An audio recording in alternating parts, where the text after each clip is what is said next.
Welcome back. It's you guys, Seth Guru Baxter with Maker's Bar, where we're creating 1 million leaders today for tomorrow.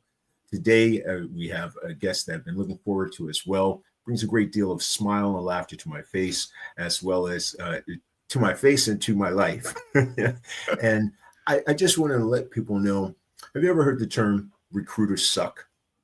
Well, from our guest today, you're going to hear why some of them do suck. He's been featured in CNN, Newsweek, The Wall Street Journal. He is the founder of Hunt a Killer and Talent Harbor.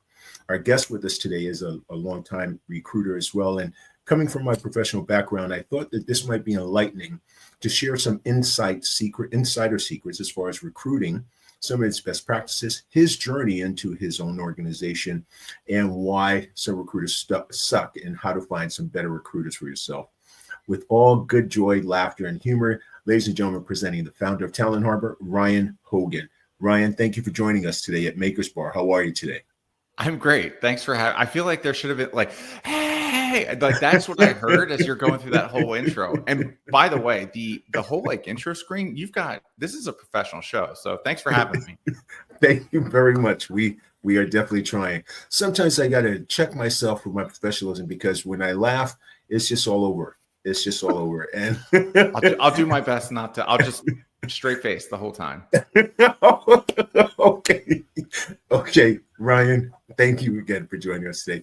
So Ryan, I've been in the recruiting business for a while myself, in addition to some of the other careers I've had. And I found it very fascinating as far as the connectivity to people and its human resources element. But I have seen where recruiters are not sometimes the best talent agencies and or agents, and that a person who is looking for a new position can have a hard time if they don't have the right recruiter. So I wanted to go over some of those things with you today, as well as your journey into your own organization and where you see recruiting going, some of its interconnectivity with AI, and some of those facets. Sounds good? It sounds great. Listen, I've got a whopping 12 months in recruiting in this industry. So we're going to have an amazing show on this whole thing. It'll be great. So, Ryan, why do recruiters suck?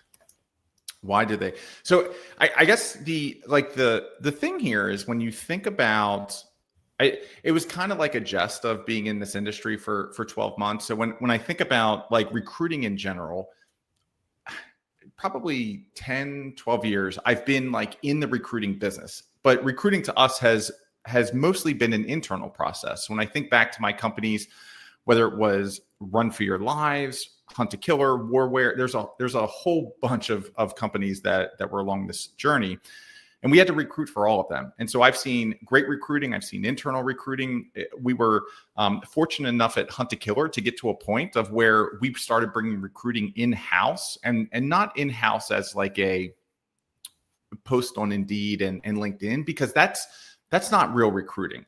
And we can talk a little bit about that. But the reality is like good recruiting, great recruiting is two things. It is, number one, it's predicting future performance. And number two, and I think a lot of recruiters lose sight of this, because it is of equal, if not slightly more importance, and that is predicting future behaviors.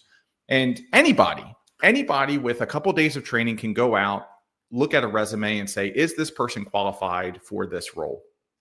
The reality, though, is you've done nothing other than just identify some of the things that they've done in the past. You have no idea whether they did it well. You have no idea if they did it at all. So like that's something as well. And at the end of the day, like you need to understand, what are the core motives of that human being? How do they think? How do they behave? How do they make decisions? And we go from there. But anyhow, that was kind of a long-winded to great recruiting is being able to predict the future. And then there's a whole bunch of steps in there. For instance, like the idea of posting on LinkedIn and Indeed and ZipRecruiter and all of these other platforms, the odds of one of those hundreds, if not thousands of people that are searching those and hitting the easy apply button, the odds of you finding the absolute perfect fit for your organization is pretty low. The reality is the best people out there, the one that could probably drive significant change and impact inside of your organization, is already employed. They are already well compensated and they're happy where they're at. And the only way to go get them is to find them, to source them, and start tapping on the shoulder. So that was a bit long-winded, but yes, I have a lot of animosity in the recruiting industry. well, in talking about the great recruiter, what makes a bad recruiter? Well, there's a couple. Like, let's start with one would be just avoiding that. Like, what I have historically seen throughout the times that we either did recruiting internally or we did it externally. The first is a true partnership. There are many times where companies say, I need this. I need a VP of sales. I need a COO. I need an operations manager. The reality is that doesn't tell you very much. Like, what do you actually need? What type of sales channels does the organization have? What encompasses that organization's operations? And so my background with direct to consumer and some of the other things there, like, our operations are very different than, call it, a manufacturer. Like, for us, we were sourcing materials, bring them in and shipping them out. A manufacturer has to get down to raw materials, convert those raw materials from work in progress to finished goods. And so the first thing is being able to help companies, clients, as an experienced recruiter, understand what is it you actually need. Great. You said an operations manager. What part of the operations? Is this sourcing? Is this fulfillment, warehouse operations? There's a whole bunch of different things that go in there. So that's number one. A bad recruiter doesn't ask questions. They say, send me a job description and I'll send you some candidates. The second is they just go out and post. They post to job boards. Like, listen, if you're going to go pay an agency or somebody to go do work for you, they should probably be doing the work that you couldn't do yourself, because anybody can go out there and just post on job boards. Having that ability and understanding of, like, where to source incredible human beings outside of some of those job boards is incredibly important. And the bad one, this is kind of like maybe controversial a little bit.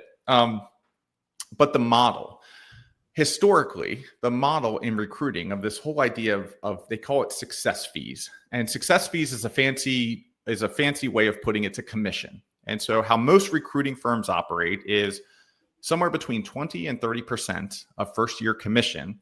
That's how they're compensated. And so there's two different types. There's contingent and retained. So if it's retained, everybody already understands essentially how much that they're going to pay for that role, and they collect some of that money, if not all of the money up front, to go execute that search. Contingent just means I don't get paid until we find a perfect person. One, I think that's a gigantic ripoff for organizations out there that are going out and spending 30, 40, 50, sometimes $60,000+ to go find a single human being. Like, that doesn't resonate. And we used to do that at Hunt a Killer. We spent a lot of money, like $750,000 over 6 years, going out and finding incredible talent. And every time I wrote that check or those checks, like, I always was like, I get it. Like, finding humans, like, people are the most important part of any business out there. But why are we using a business model, the success fee, that's like from the World War eras? Like, that makes no sense. Technology, innovation, all proven process, all of these things have dramatically improved efficiencies and our ability to be able to identify and assess candidates. But we're still charging like it's the 1960s, and that makes no sense.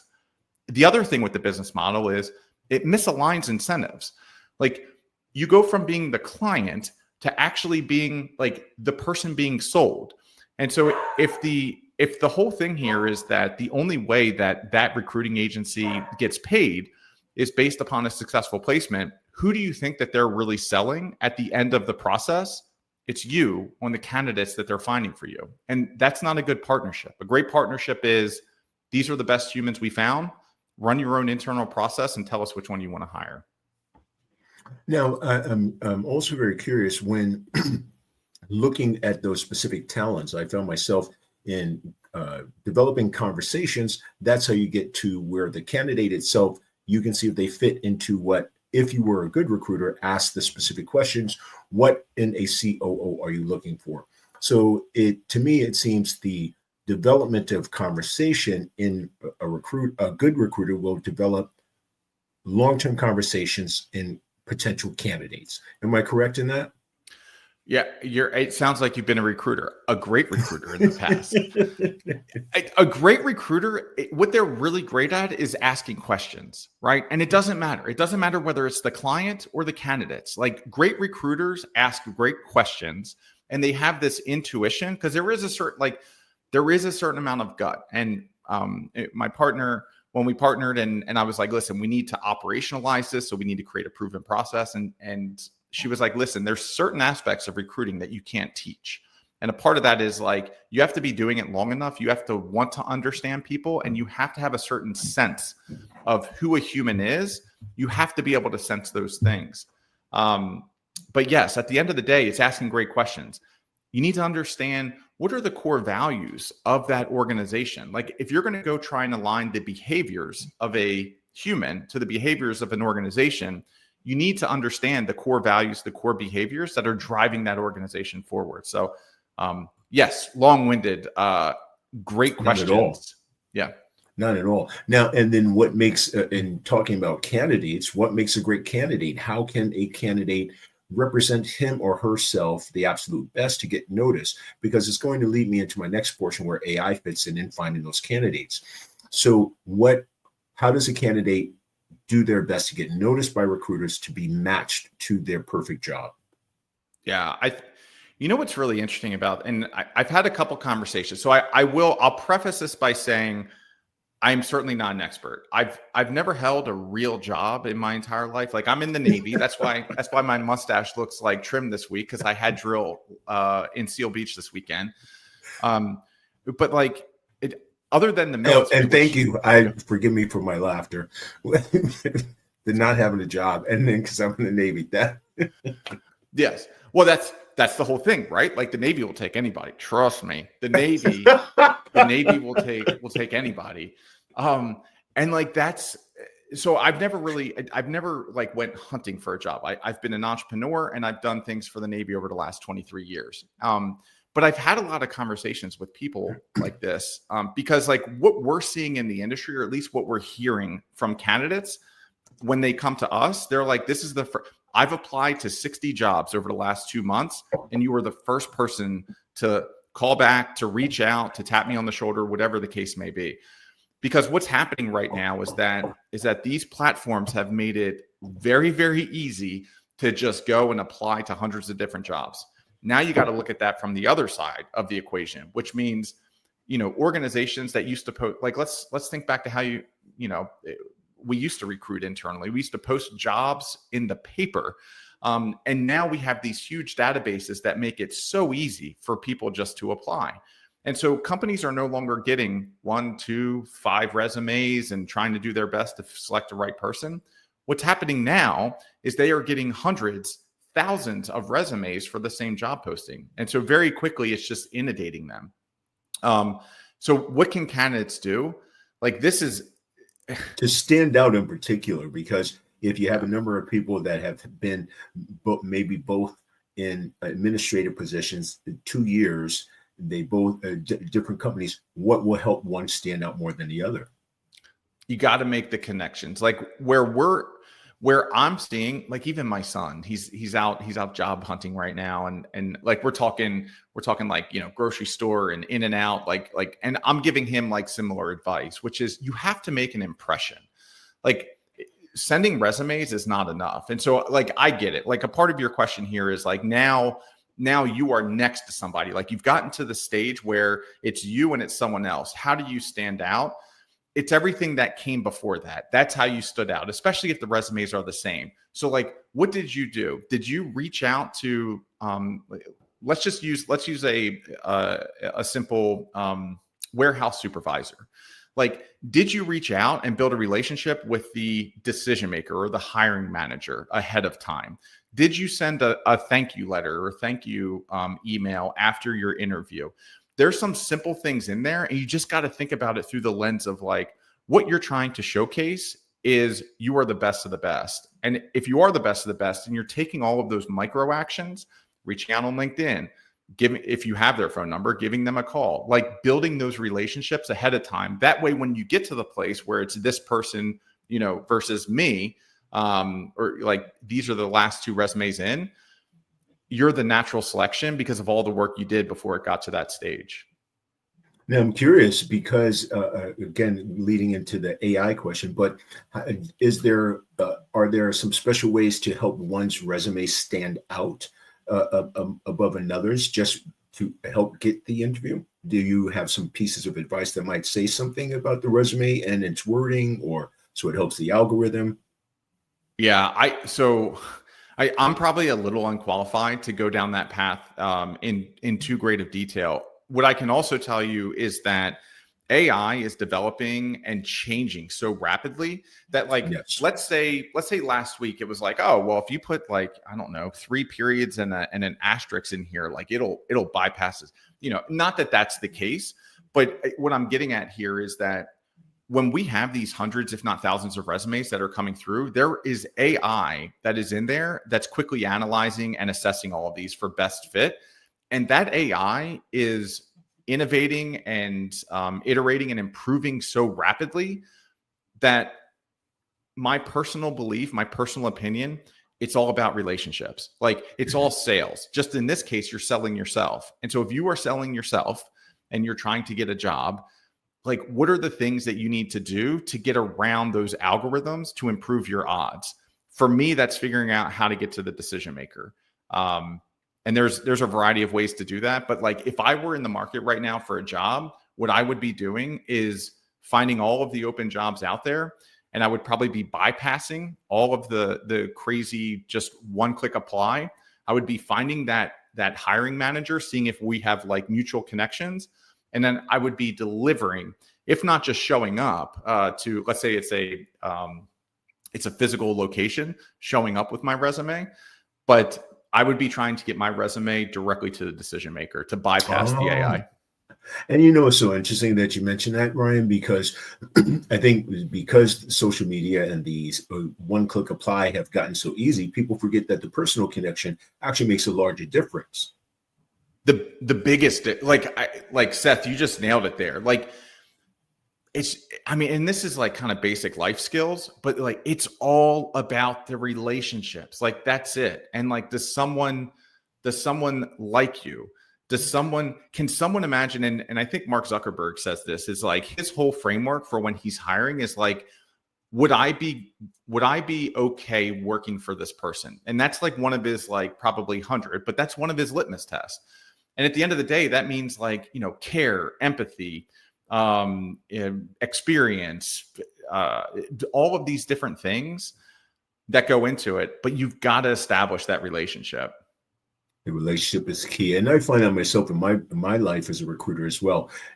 I pursued relationships with the candidates, as well as once I came in to get to know the hiring managers so I can really get a feel for what they're interested in and their own character and personality types, seeing how to mesh those and build the relationships with that so I can see which candidate will match right with which hiring manager. To me, that the relationship, like you said, is absolutely key. That brings me to my next portion of this question. Being that recruitment is relatively young to you, what brought you to a founder and a CEO? What was your journey beginning of your when you were earlier in life? Where did you come from? And tell us about your work journey. Yeah, so probably lifelong entrepreneur. Do you remember creepy crawlers, like the little things yes, with the easy bake? Okay, creepy crawlers. I would yes. listen. We're dating ourselves here, Ryan. We're dating ourselves, but that's okay. We are. That's why I do the Just for Men mustache, and I get all the grays out. Man, I was slinging creepy crawlers in 3rd grade. Like, I was hawking those things for, like, 25 cents, 15 cents. I think the special orders were 50 cents. But, like, just lifelong entrepreneur. For me, like, life and purpose and all these things is about community and creation. Like, that's when I think about kind of my life's purpose. Like, for me, like, being a part of something that's bigger than myself, so community, shared thinking, all of those things. And then creation, bringing something into this world in which people value so much that they're willing to take out their wallet and transfer hard-earned money for whatever product or service that you've created. So that was kind of my whole thing growing up. I was not on the right path, believe it or not. And I would say the Navy found me. I didn't really find the Navy. There's a whole long-winded Fast and the Furious before Fast and Furious ever came out, blew up my car on Nitrous, a whole bunch of stories that would take us too long today. Wait, yeah. I just want to make sure I heard that right. So you blew up your cars and your car explosive blew up, or it was so dope, it was a beautiful car, you blew it up, it looked incredibly beautiful?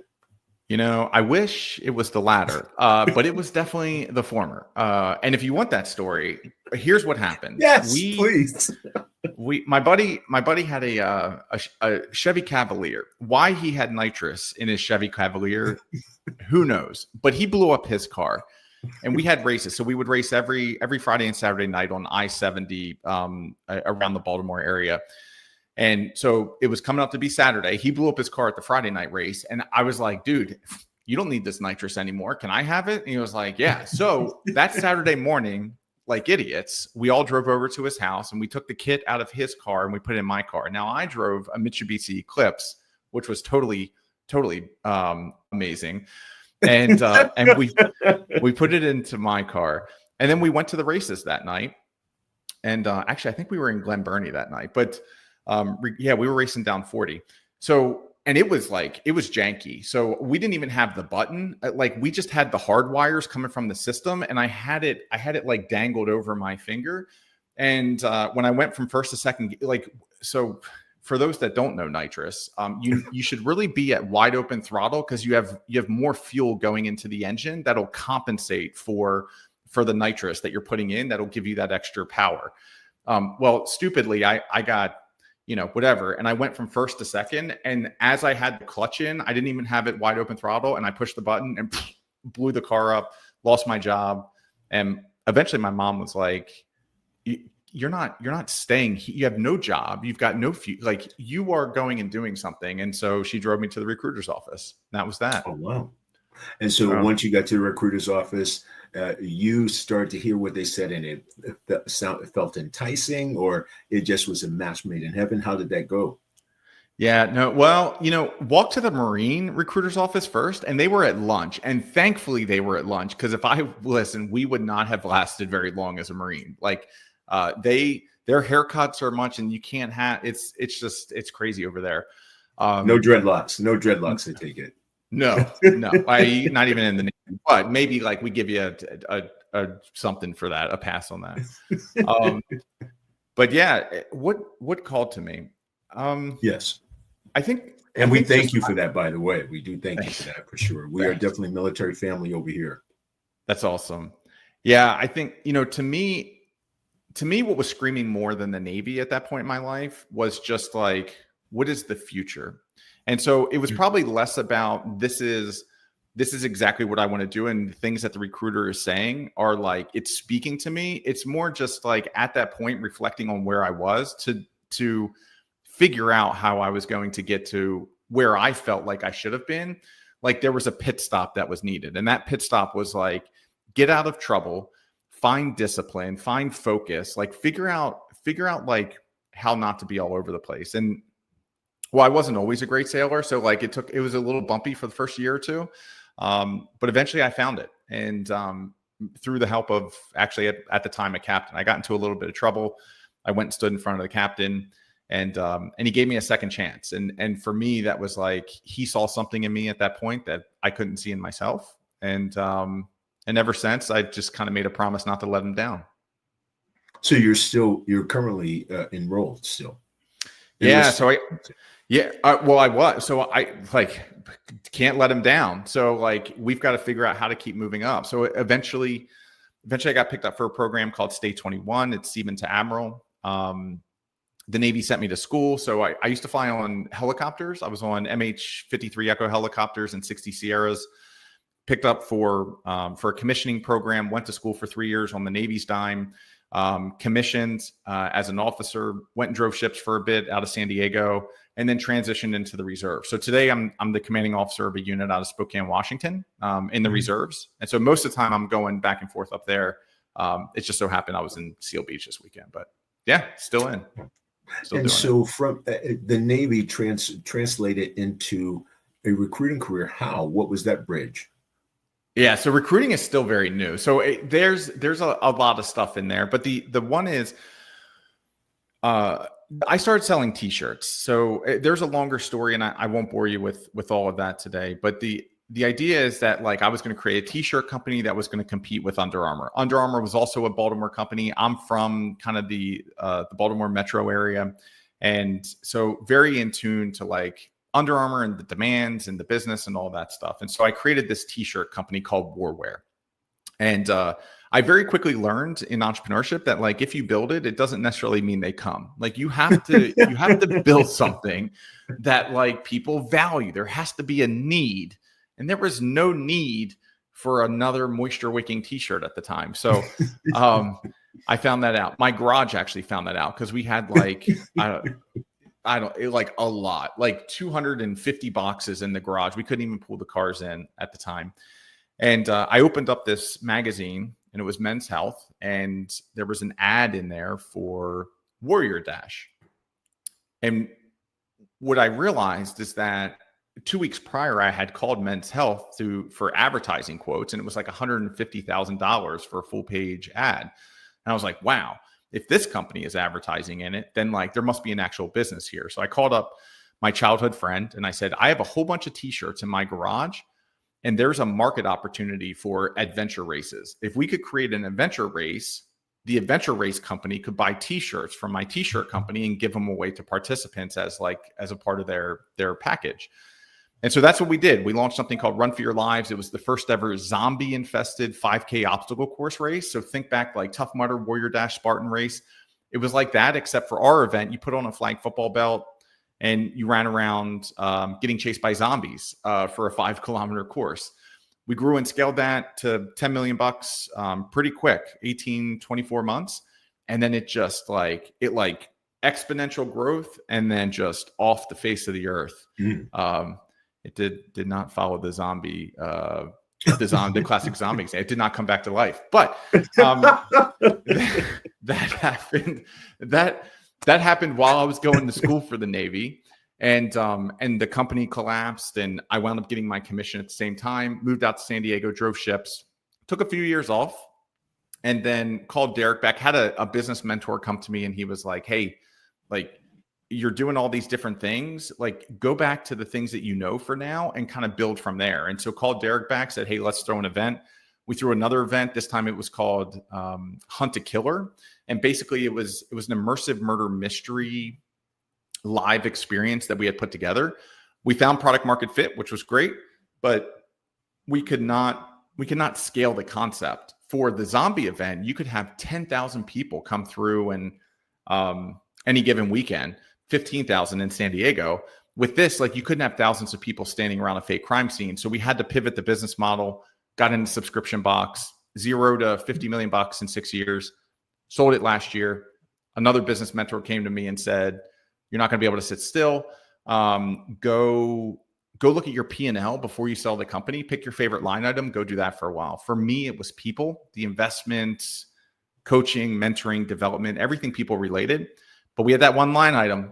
It was like $750,000 that we spent on recruiting. And I said, that looks like an industry worth disrupting. And so here we are.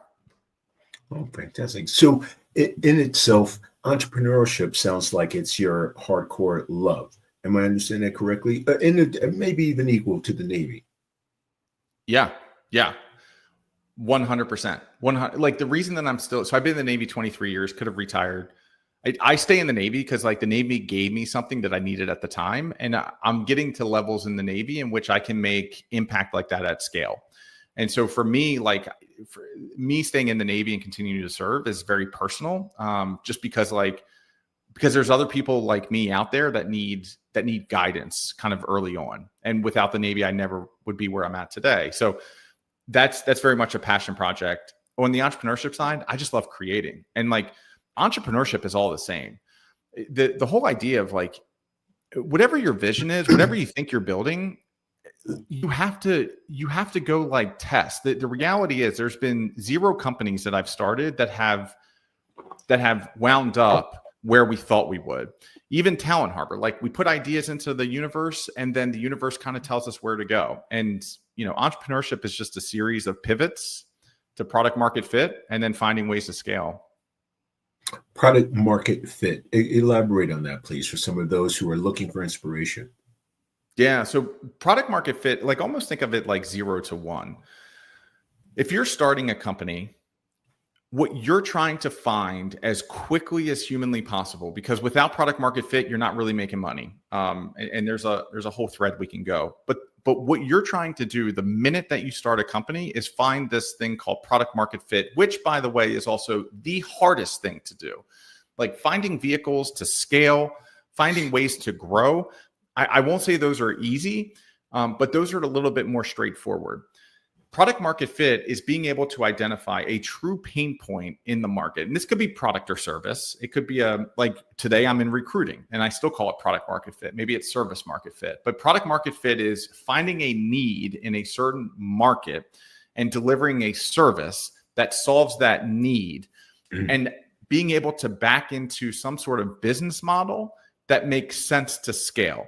So for instance, if you are product market fit would not be developing something and then having to spend $1 million in marketing and losing a whole bunch of money to be able to grow and scale. Like that's like product market, there's no real business there. So product market fit is really being able to develop a product and a business model in which there's a need in a market, and then you're off to the races. Now, how does one, or maybe a better way I should reframe that, how does one find the right product? I've heard oftentimes it's about what you're passionate about. And if you dedicate yourself to the discipline of that product, like you want to create a healthy water, eventually you will make money. Or is it more so you really examine the needs of the community you're living in and see what services are needed for that in order to find the product to fit the market? There are benefits to getting into passions. There are benefits to bringing a certain level of experience and expertise into the industry that you're getting into. I always look at businesses as a vehicle, and like no business that I've ever had has ever been my baby. There are people like when Hunt to Killer sold, or when Run for Your Lives went bankrupt. Like I didn't wake up the next morning thinking that like a chunk of my heart was gone. It's the act of creation and bringing a team together to solve hard problems. Like that's where I get kind of my inspiration and my my magic, I guess you could call it. It depends on the personal goals, because like there has to be money that's involved in this, because we all need money to survive. And if you haven't exited and like that's like you're doing this because you want to create value, but as a part of that value translates into some sort of income. The easiest way to do that is to start having conversations. Like if you have experience and expertise in a certain industry, then it's easier for you to have conversations with people that are already in that industry, or maybe a problem or a pain point. But throughout my career, when I have developed a product without talking to a customer, it is always 100% of the time, every single time, it's been the wrong product. And so I think it's a fallacy to think that we create products like, Steve Jobs. People like to hail Steve Jobs and be like, and Henry Ford, the whole, if I ask people what they want, they say a faster horse. And Steve Jobs, like, when he does things with the iPhone, if I ask people what they wanted, they wouldn't want into XYZ. That let's say that's 1 in a million shot. The reality is you have to find a problem, and then you have to talk to people, because maybe you've experienced a problem, but maybe it's just you. Maybe you're an edge case, or maybe you see a problem. But if you haven't talked to anybody, you can't really define that problem. And if you can't define the problem, then you can't develop a solution. So that is long-winded for before we ever create like a product or service or solution, we've had many conversations. I'll put an asterisk around that, which is the easiest way to do it is just put an idea into the universe, but it's not cement yet. So like we were getting into fractional executives out of the gate. We put it into the universe and we let that guide us to where we're at today. So Like you can develop something, just don't hold tight onto what that is. Just use that to have the conversations. Try not to be too rigid on it. Can't be rigid. You can, like, businesses that are too rigid on the initial ideas will never go anywhere. And if you were going to say what, as far as an entrepreneur goes, pardon me, what should their goal be? Should it be just to make something for money, or is it because this is going to improve community? And because I've heard a couple of different thoughts about it. Some I've heard say it's better go after the money. You want to make a lot of money, you get the product market fit, so to speak, and you just focus on the money and make a good product. And then I've heard the better way to be a long-term entrepreneur is, as we mentioned, if you go after your passion and you find what you're really in love with as far as that goes. Which one do you think is the better? If there is, maybe they're both equal. Yeah. Entrepreneurship is a long, like we open up magazines constantly and we see the Zucks and the Musks and the Jobs, and like we see all of those different things, and like those people have made it. And even like take this back to today's pop stars or the amazing soccer players or football players. Like we see all these things and we're like, God, that happened overnight. Because by the time we've seen the results, which the result of what they have done is them finally getting on our radar, whether it's on TV or at a stadium, whatever the case may be, we see the result. What we didn't see is the 20 years of dedication and effort and everything that went into driving the result that we saw. Even the best entrepreneurs out there, generally speaking, like it has taken them more than 2 years to have their overnight success. And so the most important thing in my view is that you're going to be at this for a long time. And where you have to find passion is in the process. Because if you hold too tightly onto some passion that you have and you're getting into an industry for a specific reason, like you're going to try and drive that to places that it shouldn't go. But if you love the process of creation and building and problem solving, then you're going to be willing to endure decades of pain to get to that money. That's not to say people shouldn't chase money, because like at the end of the day, like we have to live, and depending upon where you're at in life is depending upon like what you need or if you need. Like generally older people that are retired, they're following their passions and they are like very much doing charity work and things like that. People that are earlier in their careers probably can't afford to do those types of things.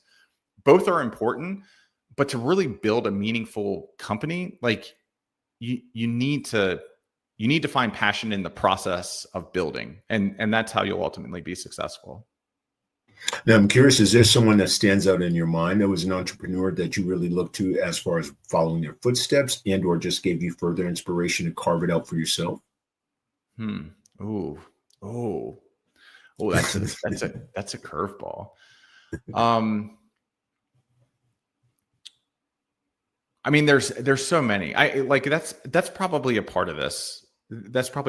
Like, and there's different like places, or there's different people from maybe different places that I was at in life. And so if you would have asked me this, 15 years ago, 15, maybe 12-ish years ago, I probably would have told you Kevin Plank, who's the founder and CEO of Under Armour. And maybe even a little bit before that, I would have told you like the founders of one of the companies that was our competitor at Run for Your Lives. And I used to get like weird with it. I'd be like, I wonder what they're doing right now. Like what type of lifestyle would they be living? Like, look at all these things that they've created. And the reality is, like, once you get older and like you're figuring stuff out, you're like, oh, their head hits the pillow the same way that my head hits the pillow, and they put on their pants the same way. Like, and people are at different places and growing different speeds, whatever the case may be. But I really try and think about, like, I pull from different people at different times. Like, look at Elon Musk, who is a very controversial figure right now. One thing, so take out his leadership. Like, I don't look to Elon Musk for leadership. I don't try and emulate his style. That's not me. But things that he does incredibly well is like get into organization, understand what makes an organization tick, and cut out the rest. And like, that's it. And those are some interesting attributes or some qualities. You've got visionaries that are out there. So anyhow, there's probably a list too long. I'd have to give it some deeper thought, but really, like, I look at different people for different types of inspiration. Okay. And I think that's fair enough. It does kind of, I want to go back to this. How much is AI going to impact person-to-person recruiting? I know I'm back in the day recruiter and you and I shared this off air, where we used Excel sheets to create an ATS. And I've seen it go where a portion of my career AI has been supportive of what the human recruiter can do as well. But as you mentioned earlier, and as we're seeing, AI is really definitely speeding up that process. How much of an impact do you think the recruiting field is going to feel with AI and its rapidity of it being a sourcer and a recruiter? How much will it impact the human portion of recruitment? Yeah. Right now, and again, like this stuff is developing so fast that it is hard to imagine what it'll look like tomorrow. When we think about AI, we think about what are all the processes: repetitive process, administrative, operational, all of the things that aren't in the kind of sweet spot of where someone brings the most value. So let's look at a salesperson. Where do salespeople bring the most value? That is selling. Where do they not bring the most value? What is selling? Selling is having conversations. Selling is meeting customers. Selling is building relationships. Like all of those things are selling. What is selling not? Going to a HubSpot and inputting all of the information and taking notes and setting taskers and setting appointments and calendaring. All of these things that get in the way of actually building relationships and sales, like there are things that we should automate. And like that's where AI is coming in and just decimating. And it is the same exact thing for recruiting. Like what is irreplaceable in recruiting? It is building relationships, having a conversation, understanding who someone is as a human being, and then translating that into the prediction of, is this person going to be successful? Predicting behavior and predicting performance. And we talked about this a little bit earlier. There is some intuition that comes out of that. And so like, sure, you have to build a relationship. You have to have the conversations. Where are all the places that are not that, where recruiters aren't in their sweet spot, like where they're bringing the maximum value to an enterprise? Sourcing. Like having recruiters go through some database, just trying to see if like the experience here matches the required experience over here. Like that's something AI can do. Booking meetings, initial outreach, all of those things that can be automated. And right now, like that's where I see it. And that's where we're integrating it into our process. Other places people are integrating AI, and we talked about this a little bit earlier, but the actual initial vetting. And then I think Chipotle is taking it even one step further, where like they actually have like some of the first interviews as a part of AI. I don't think that works. Like I don't know how many people other people are speaking against that, but I don't think that like you can understand who someone is and build a relationship and get someone to adopt talking to a robot in some sort of process. But sourcing and admin, I think, is all going to be replaced. Sourcing and admin. And so the actual phone calls and the screening process, which was where I felt like recruiters really are a big portion of making those connections, we still have some good deal of time before that's totally taken over, and or that's not necessarily in jeopardy at the moment. I don't think so. And then also think about like how long it takes everybody to adopt. So, you know, you keep hearing these like doomsday predictions and AI is going to be capable of doing X, Y, Z. Those are already not true. Like we were supposed to have autonomous cars like 5 years ago, and that was promised every year. And so it took like 6 years to where we're at a place today where like cars are legitimately driving themselves. And so like they were 6x wrong on that. And so like let's look at like where people think AI is going to be and say it takes a little bit longer because you have a lot of visionaries in there that are like driving this message or carrying this message forward. Let's say it takes a little longer. And now let's talk about like how long it's going to take other people to adopt it. Because generally the human adoption of new technology sometimes is like 2x. So let's say it takes like 6 years to get technology to a place where like it's doing some legitimate things. there's a good possibility there's another 6 years just to really get to some sort of adoption rate where people are bringing it into different aspects of their life. So I don't think it's going anywhere now. For sure. And as far as your I just lost my. Oh, as far as your vision with Talent Harbor, you plan on seeing it through the next 20 some odd years as an organization? Yeah, I think like we do great work for clients, and we do it on a reasonable business model that aligns incentives. And so we are growing very fast. It's something that we're excited about. But it's like I don't think this ever gets it never gets replaced. Like in order for commerce to happen, it's always going to need, in order for business to happen, it's always going to need incredible humans. And there is never going to be a time, or there shouldn't be a time anyhow, where 100% of the process, because I'm not like, I don't want you to think that I'm knocking AI. Like AI is going to be able to do some incredible things in evaluation. But now look at the other side of that, which is like, are you going to be able to attract the very best talent in the world by saying your 3 interviews are by this robot, and if you make it past this robot, like then maybe you have a job? No, that's not how the best talent in the world operates. We talked about this in the first 5 minutes. Like life's about relationships. Absolutely. That never goes anywhere. And yeah, I think we'll be around for quite a bit. Dang it. And now you also host a podcast show. Yeah.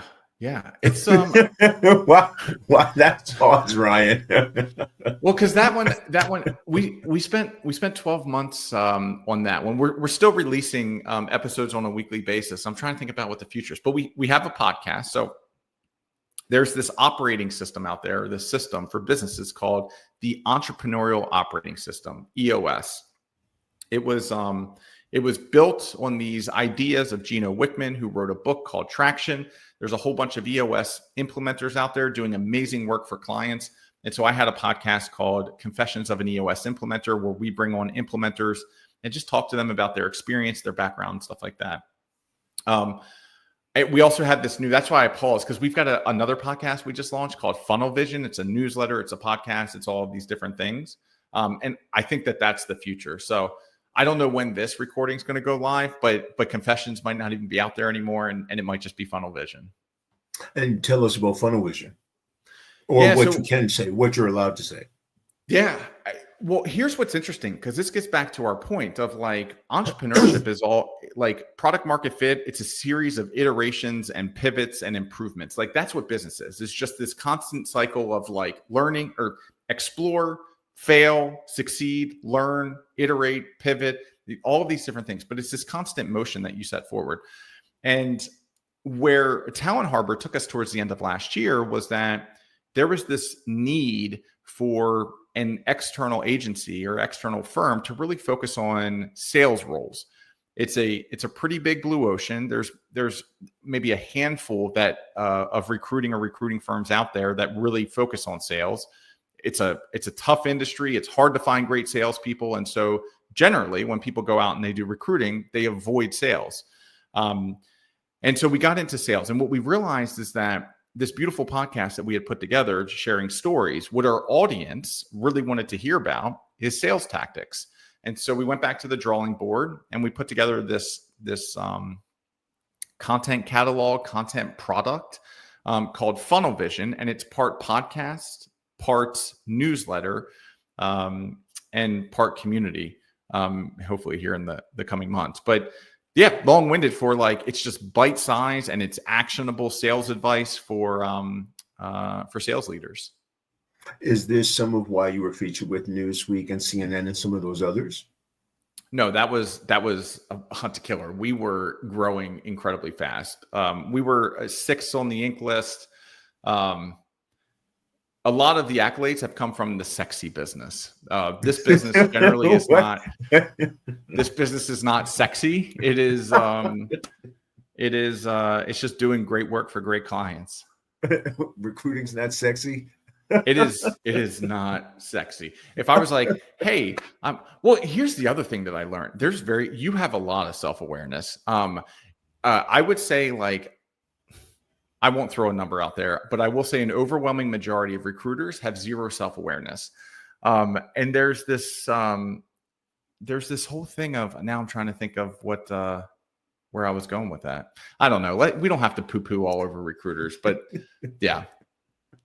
Well, we won't necessarily poo-poo on all recruiters, but I think there is something. What drew me to some of your humor and your insights was that, and saying recruiters suck, and Yeah, and it's not to poo-poo on them necessarily. I think it's more so to, and you pointed this out, to give insights on how to be able to find those people who are going to better match your qualities and your assets to the organization. But I do feel it is a conversation to say, just like there's good doctors, there's bad doctors, or good service for food and bad service for food.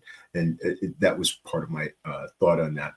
But I think that the time that I've spent in recruiting, and still in recruiting to this extent as well, is that in finding someone you can have a conversation with, they're not only asking you questions, but they're generally interested in you as a person. I think that's what I found to make a really great recruiter. You're having a phone conversation to see the skill set and see the talents that they have to match them to the employer, but you're also saying, so Ryan, he has kids, or he's really passionate about environment. Whatever those little nuances are as a part of the conversation helps that intuition to say, yes, they'll be the perfect fit for this job. And that's where that human element, I think, is a big portion of that as well. And so I just appreciate your candor and your humor with that, and saying recruiters suck. Yeah. And like, we should absolutely be clear on that. Cause like, usually when I make generalized statements like that for, like, you know, a little bit of riling up levity. Yes. Like, I'm not talking about internal recruiters. Like, we had internal recruiters. We obviously hire recruiters internally at Town Harbor, but we had internal recruiters at Hunt to Killer as well. Like, what I'm really talking about is this notion of like recruiting firms. And that's where I think like the industry, and back to the self-awareness comment, like, the recruiting industry in general is looked upon in the business environment as like used car salesmen. Like, when I go to a networking event and someone comes up and they're like, "Hey, what are you doing?" I'm like, "Yeah, I'm a recruiter." And they're like, "So how did you?" Right. Nobody likes recruiters. And the reason that nobody likes recruiters is because there's been a lack of transparency in the industry of like, what are the processes? What are the pricing? Like, what are all these different things? The business model has been misaligned from the actual clients for the reasons that I talked about. And just some of the tactics. So anyhow, like, that's why, like, what we think we're doing is like, we're bringing transparency. We publish our pricing and there's nothing hidden. It's fun. Transparency, I think, is key, because I've done both sides of the recruitment, for commission and within the organization itself as an in-house recruiter. And well, I will say, I definitely find there's a great deal more of aggressive nature in the recruiting industry, where portion of the field, whereas commission-based, because you have the competition, it becomes very feverish, and it's a different thing when you're working for an organization as an internal recruiter, where the pressure is there, but you don't have necessarily the nastiness, and you have more teamwork. And I think I found that in both of those. Now, if you had to say, given some advice to upcoming entrepreneurs, what would that piece of advice be? Yeah, I think that the first, like, it depends on kind of where they're at in their journey. Like, what I needed just starting out, like, it's going to be a long road. And the only thing is, like, not stopping. The only difference between success and failure is giving up 100%. Because the reality is, some people, let's look at Mark Zuckerberg, like, created this application called Facebook, or the Facebook, and it was off to the races. And it was a very quick sprint to like billionaire status. That is not how 99.99%, not taking anything away. Like, there's a little bit of luck, there's a little bit of experience, there's a little bit of time, there's a little bit of a lot of stuff. For 99% of entrepreneurs, that does not happen to. And some it takes 3 years, some it takes 5, some it takes 10, some it takes 20. But the only difference between, like, whatever you dream of success, whether that's a monetary number or a certain lifestyle, whatever the case is, the only difference is giving up. Because at the end of the day, like, you will achieve the things that you have set forward it's a matter of time, and you got to stay in the game. And it's not for everybody, by the way. So like if someone's to a place where they're like, this isn't for me, that is totally okay as well. Because entrepreneurship is certainly not for everybody. I definitely agree. And stick-to-itiveness is the best piece of advice I've always heard, is because the road can get really choppy, and you have to know that you have to continue on, and not giving up is definitely been not what I've heard. Now, you are a family man, I'm understanding. Yes. 4 kids, one stayed in, we're both in like the LA, the Valley area right now, which was just like a crazy coincidence, but we just moved down here in December. I was like, you're like, I'm from this little place called Thousand Oaks. And I was like, that's like a baseball throw away from me. Yeah. But yeah, 3 kids, a wife, a dog that's probably sleeping under the desk. And we're just recent LA transplants. So if anybody's in LA, would love to meet you, because we're like my focus is just meeting other amazing humans. Well, I got to tell you, you're one of the most amazing humans I've met. Really, such an incredible pleasure, and I just enjoy speaking with you. It just brings such a pleasantry to my day. I got to tell you that, not just because we're both recruiters, but just your personality and warmth that definitely comes across as just very inviting. And I just truly appreciate you took out the time with us today. Awesome. Yeah. Thanks for having me, Seth. Appreciate it. Anytime. Absolutely. Don't say that, because you already offered up an invitation. So I got to come down your way and find out and show you a great place to eat and a great place to get some good drinks. That's it. All right. You point you point where we're going, and it's on me, and we'll do this. That sounds very good. Before anything else, where can people reach you, Ryan, if they want to learn more about Talent Harbor and they want to be able to get in touch with you, CEOs, candidates, etc.? Yeah. So I'm all over LinkedIn. LinkedIn is like a big strategy. So I'm like, I don't have Instagram or Facebook or any of those other platforms. You don't have Instagram? No. I didn't even know it was called the Gram until like a couple of years ago. I was like, what is this thing? I'm just really figuring out myself. So I just tease. I'm just figuring out myself. I can't keep up with all this stuff. I tell you, Ryan. I tell you, it's the kids that help me to stay up to date. Yes. Yeah. I think like the easiest way to get a hold of me is LinkedIn. Like I use like most people use Insta and all these others. Like that's how I use LinkedIn. And so if people are looking to connect, like I'm certainly on there every day, liking, tagging, doing fun stuff. So it's just / Ryan E. Hogan, I think. So Ryan Hogan on LinkedIn, and would love to connect, because it could be entrepreneurship talk or business talk, or it could be anything, but would love to chat. Fantastic. And then Ryan, going out, if you had to say the thing that brought you the most laughter, a joke or a personal story that you've heard that always makes you smile or laugh, what would that be, if you could share it with us as we close out? What I would normally do here, because you just like lobbed this one up, what I would normally do is, Seth, it's every time you and I are on the phone, because over the last couple of weeks. But or we don't use buts. We should say and. And I will also leave you with this. What do you call a pile of cats? A pile of cats. Let's see. A fur ball. What? No, man. You call them a meowton. All right, that's it. Let's wrap it up. That's it. That's my opener too on LinkedIn.